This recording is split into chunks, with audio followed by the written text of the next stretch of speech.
So we're on chapter 4, and we're going into the India subcontinent, and we're talking about this ancient civilization which was up by the Indus River, which is on the Pakistan border of India. And they found a great amount of archaeological evidence of this ancient civilization that appeared possibly, in 2000 BC, before Christ or sooner. This whole culture, this Indus Valley culture, they had sun-dried bricks and homes, 1 and 2 story. They had a written language, which we don't know. If we could crack that written language, we could maybe find out what happened to them. And they appeared to be bountiful and prosperous. And in fact, when they first found archaeological items, they found a lot of toys and stuff. So it appeared that they were a peaceful civilization. They did not know their religion because they had no ziggurats or no areas where they were worshiping gods there. So maybe in the beginning, maybe Mohenjo-Daro, or Mohenjo-Daro, I should say, was the name of one of the cities. Maybe they worshiped the true living God. We don't know. But they also traded with people to the far west, the Sumerians. And again, by 1500 BC, this civilization disappeared and was unknown to the world into the 1920s when they found it. What, did a disaster happen, like an earthquake? Would an earthquake maybe move this underground river? Because they depended on water so much. In fact, they were masters at storing water there. So it was a major culture. So a major culture and amazing culture. So going on through time, we get from the 1500s, so we think of 1500s BC. Well, the Aryans were considered these fierce barbarians that invaded the land. And here's kind of a picture of the Aryans. And they came from Central Asia and the Iranian plateau. And as they came in with their horses and chariots, and they overwhelmed the people that lived there, which were called Dravidians. And so these Dravidians fled to the South Indian, and that's where most of them now they live today. They say they're Dravidian ancestor. And the Aryans, there were like 600 Aryans that took over and became the masters of the Dravidians because they had the equipment to keep them in line. They had the weapons, basically. So you'll know with India, history in India, you'll know there's Aryans and Dravidians. Hinduism. Okay, let's talk about Hinduism, because Hinduism is this ancient religion that came way back when, and it basically is the national religion of India even today.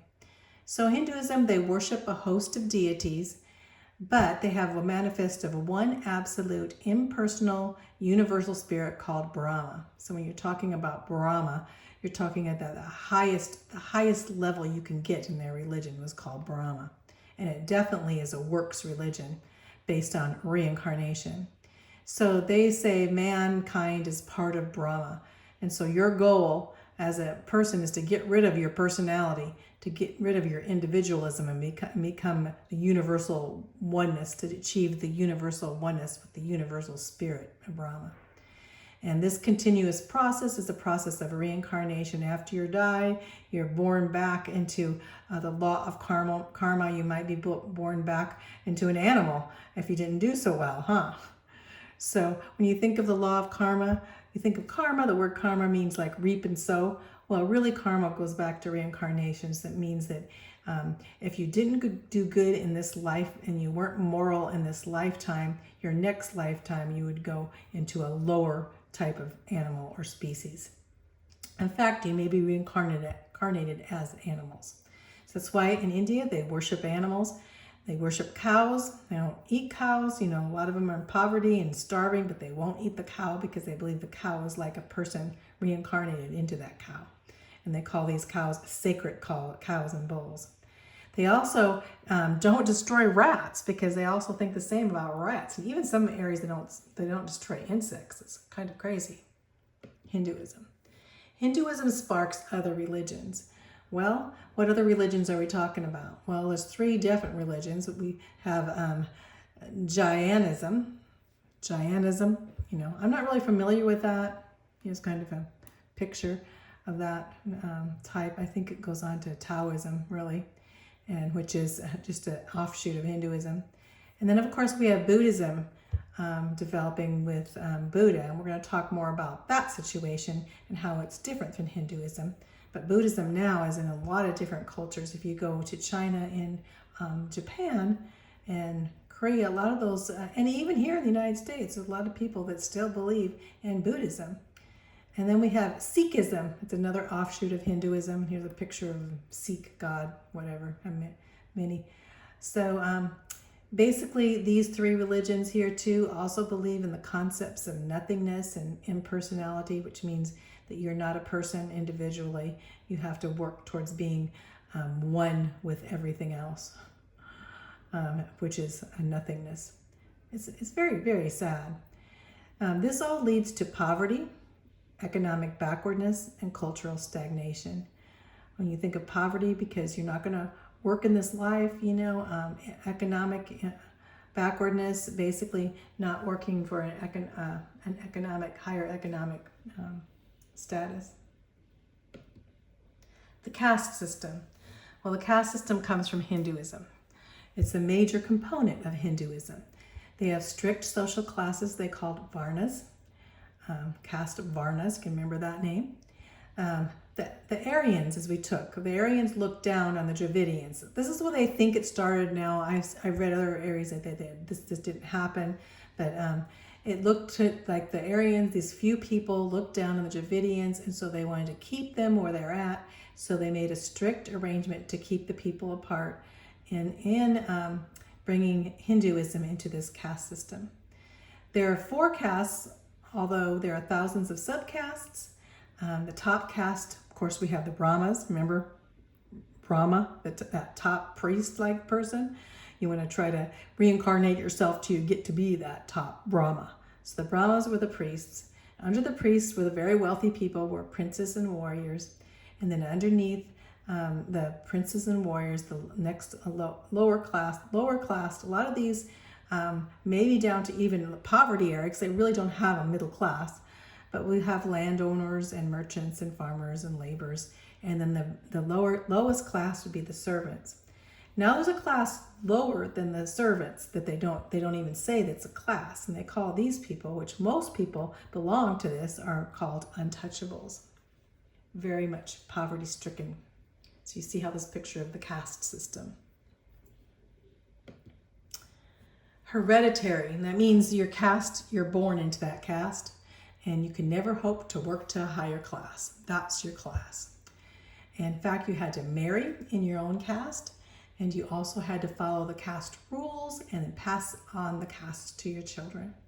If you broke any of these rules, you would be an outcast. And these are what the untouchable, the lowest level here, are outcasts. And if you're that outcasts, they call pariah, you'd have to do the worst type of jobs or for everyone else as servants, like street sweepers and cleaning up the toilet latrine cleaners and cobblers, and this with the untouchable, the caste that was considered not even a caste.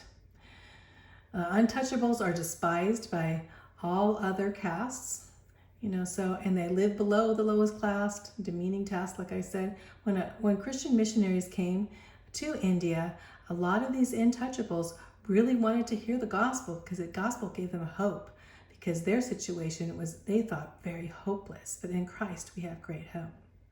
Many came to the Lord. Hinduism and the caste system fostered a spirit of escape from reality and as resignation to evil and injustice. So basically saying we can't do anything, we might as well just, be evil or have injustice or be poor, or we might as well take drugs, and because where else can we go? So very, very terrible. Hinduism is a very terrible religion, the effects it has on people. Times of change. So we're talking about 521 and 367 BC. So this is after 1500 BC is when the Indus river valley, that ancient civilization was far gone. And so now we have what the Morai, or Mora, pronounced right, Mora Empire. This Mora Empire, well, during this time, what happened? We have the Persian Empire. We have in the Bible. We learned about that, and it came into India and stimulated commercial and cultural contact with Persia. Then Alexander the Great, we'll be learning about him, invaded India and conquered this Persian Empire.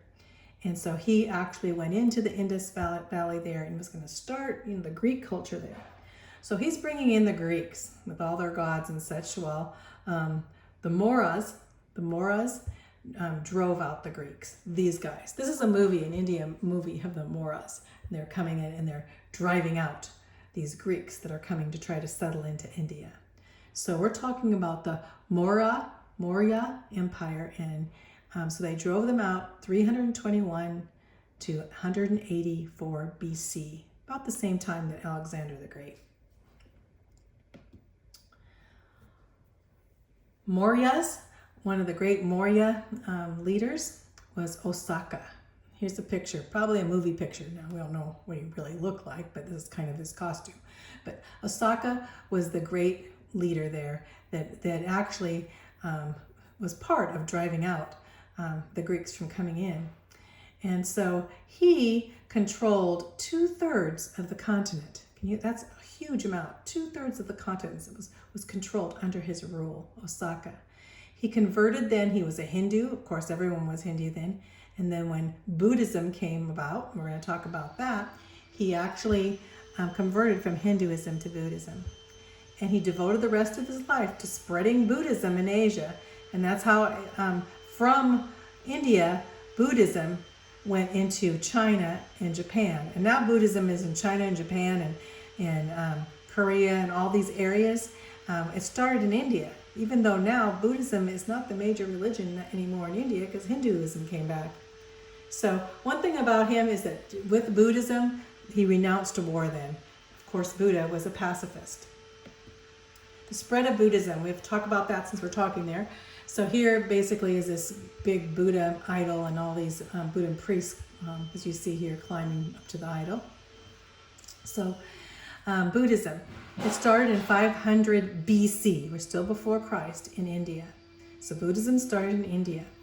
And it basically believes in reincarnations, same as Hinduism, and oblivion, same as Hinduism. So it resembles Hinduism.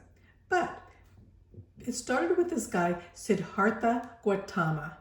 And this is the years he lived, 500 to 483 BC. Well, he was very wealthy. He was one of the princes and extreme wealthy. He didn't even go out of his castle.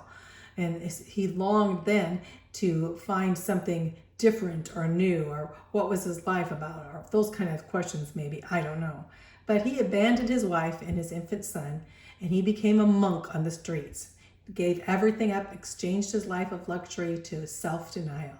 His whole thing was to deny yourself, to deny yourself. And so he became known, walking around as this monk, coming from the wealthy, everybody's seeing, he became known as Buddha. Buddha means enlightened one. So this is his real name, Siddhartha Gautama, but he was considered the enlightened one. Buddhism beliefs. What do Buddhism beliefs?